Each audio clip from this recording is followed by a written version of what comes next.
Welcome to China in Focus. I'm Kevin Hogan in for Tiffany Meyer. Our top story, health experts around the world are warning of a more aggressive flu season this year. It's a new version of H3N2, a virus China first warned about 2 months ago. Severe cases and deaths from influenza A nationwide have increased by 40.2%, compared with the same period last year over just the past 3 months. President Trump signs a major 2026 defense bill that restricts U.S. investments in China, seen as a national security risk. We'll break down what it means. Japan is pushing back against speculation it may reconsider its stance on nuclear weapons, even as regional tensions with China continue rising. The United States has approved its largest ever weapons sale to Taiwan. Casey Fleming, CEO of Black Ops Partners, joins Tiffany Meyer at Turning Point USA's America Fest 2025 to unpack it all.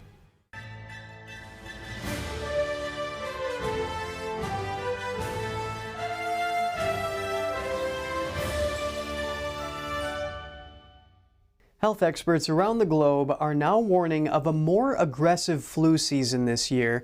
The World Health Organization reports that a new version of H3N2, a type of influenza A virus, has become this season's dominant strain. Back in October, Chinese state media, citing a local CDC, warned that this virus would dominate the flu season. And earlier this month, China's CDC warned that 17 out of 23 provinces are seeing high flu prevalence, while the rest report medium levels. Doctors warn that children are among the most affected groups. Take a look. According to the latest influenza surveillance data released by the Chinese CDC, severe cases and deaths from influenza A nationwide have increased by 40.2%, compared with the same period last year over just the past 3 months. In children, influenza A can easily lead to serious complications such as pneumonia, myocarditis, and acute encephalitis. Chinese media reported a critical case of an 11-year-old boy in eastern China's Zhejiang province. His symptoms evolved from fever to serious pneumonia in just 24 hours.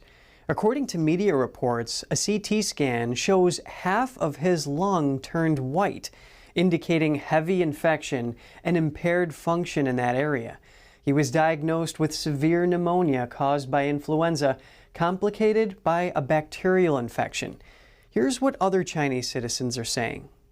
The flu is really bad. Many people around me are getting it. It spreads even faster in schools. At the hospital, you can't even get in line for IV treatment. I got white lung and ended up in the hospital for half a month. There are simply many cases of it.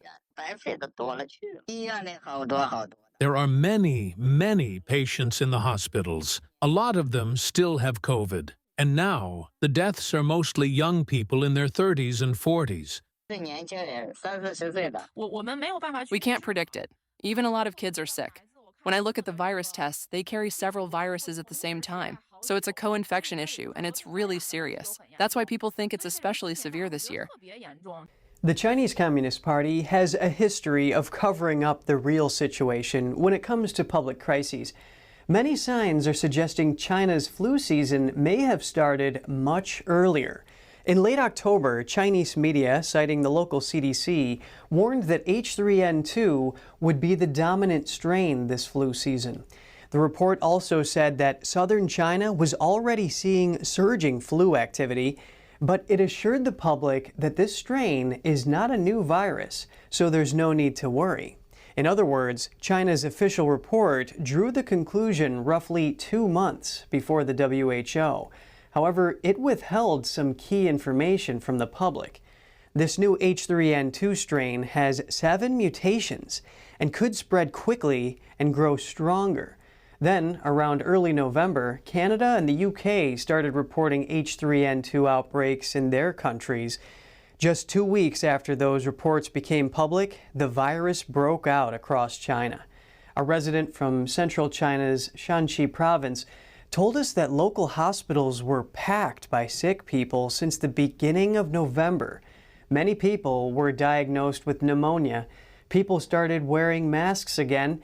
Many elementary schools suspended classes. President Trump has signed the National Defense Authorization Act for 2026 on Thursday.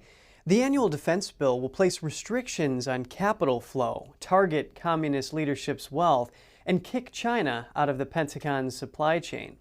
It's seen as a hardline approach toward China. A big part of it aims to restrict U.S. investments into sectors that could bolster Beijing's military power. It requires American companies and investors to notify the Treasury Department when they plan to invest in sensitive technologies in China. The bill also gives the Treasury Department authority to block deals. And in a blow to the Chinese Communist Party's top leadership, the bill requires the U.S. intelligence chief to publish a report on the wealth of senior CCP officials within a year. Among those in the report, Chinese leader Xi Jinping will also be recorded. A China expert told NTD that he thinks the move is a form of psychological warfare by the U.S. The U.S. aims to expose corruption within the Chinese Communist Party by publicizing the wealth of its top leaders. Washington hopes this will create divisions within the party and show the Chinese public just how much wealth the top leadership have. Publicizing top communist leadership's wealth could deal a huge blow to the Chinese regime. Such information is not available within China and could increase public dissent. Turning back to the defense bill, it also blocks the Pentagon from contracting with Chinese biotech firms tied to the Chinese military. The bill doubles down on removing China from the War Department's supply chains. That's by restricting the DoD from buying a range of items from China, such as critical minerals and advanced batteries. Diplomatically, the defense bill calls for more regional China officers to monitor Beijing's commercial and military activities worldwide. They would also track China's Belt and Road Initiative. It's the country's multi-trillion-dollar effort to build ports and highways in developing countries and extend the communist regime's influence. The Pentagon was also directed to strengthen U.S. presence in the Indo-Pacific by partnering more closely with Taiwan and the Philippines. And with regards to Taiwan, the defense bill earmarks $1 billion for a program that helps the island defend itself. It also directs the Pentagon to team up with Taiwan to develop and produce drones. U.S. Coast Guards would be sent to train their Taiwanese counterparts to increase the island's deterrence capability. Another provision supports Taiwan's bid to join the International Monetary Fund. It would provide the island with financial protection from China. The latest update on Guan Heng, a Chinese man who recorded footage exposing facilities suspected to be concentration camps in China's Xinjiang region. He's currently on trial over illegal border entry. His trial witness told NTD that the Department of Homeland Security has rolled back the request of deporting him to Uganda. His lawyer has also filed a bail application. The Select Committee on the CCP sent a letter to the DHS last Friday urging for the release of Guan Heng from detention and grant him asylum status. And Japan is pushing back against speculation it may reconsider its stance on nuclear weapons as a deterrent. It follows reports that a senior security official floated the idea amid growing tensions with China. Japan's chief cabinet secretary reaffirmed the government's position on Friday. Since the end of the war, Japan has consistently contributed to peace and prosperity in the international community, and that position remains unchanged. Furthermore, as the only country to have suffered atomic bombings during wartime, Japan intends to work closely with the international community and advance realistic and practical efforts to maintain and strengthen the treaty on the non-proliferation of nuclear weapons framework toward realizing a world without nuclear weapons. Still, debate inside Japan appears to be growing. A Reuters investigation in August found rising political and public interest in revisiting the country's 3 non-nuclear principles. These principles bar Japan from the possession, development, or hosting of nuclear weapons. That shift is being driven by concerns over U.S. security commitments, as well as expanding nuclear threats from China, Russia, and North Korea. According to an East Asian security analyst, Beijing's increasing assertiveness is raising concerns across the region. He adds that cooperation on nuclear between Russia and North Korea is also creating momentum to change Japan's thinking about its national security. The United States has approved its largest ever weapons sale to Taiwan. The deal, worth more than $11 billion, is aimed at bolstering the island's defenses as tensions rise with the Chinese Communist Party. CEO of Black Ops Partners, Casey Fleming, joined NTD's Tiffany Meyer live on Thursday from Turning Point USA's America Fest 2025 in Phoenix, Arizona. He discussed the strategic importance of the arms package for Taiwan and the threat posed by the CCP. Take a look. And speaking of China, joining us in person, we have a very special guest, Casey Fleming, CEO of Black Ops Partners. Casey, thank you so much for joining us. Thanks for having me. Now, I want to talk about Taiwan because the U.S. recently approved that record $11.1 billion package for Taiwan, arms package, of course. What is the strategic significance of this, and why is a strong military preparedness for Taiwan so important? Because the CCP wants to completely take over Taiwan, and it's a massive threat. They've been saying it for years. They've targeted 2027 for that to happen. Look for it potentially at the tail end of 2026. It's very important for us to strengthen Taiwan as a democratic, free world nation, so it can't be taken over by China. So it's strengthening Taiwan is absolutely the way to go. $11 billion is a drop in the bucket, in my opinion.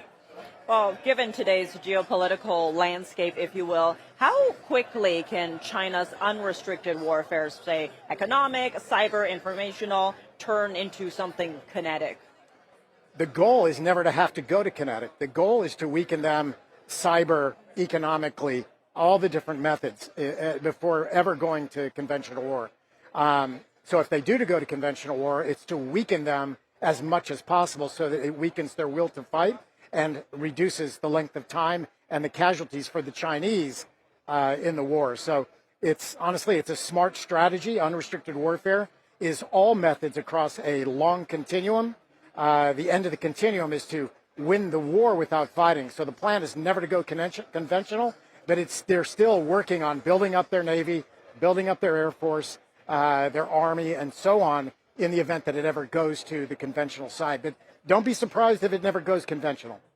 And we're, of course, at America Fest here at Turning Point USA. Now, Charlie Kirk himself was always unapologetically anti-communist. Now, you've framed this as a battle of good versus evil against the Chinese Communist Party. Why is communism fundamentally incompatible with, say, Western values and the American way of life?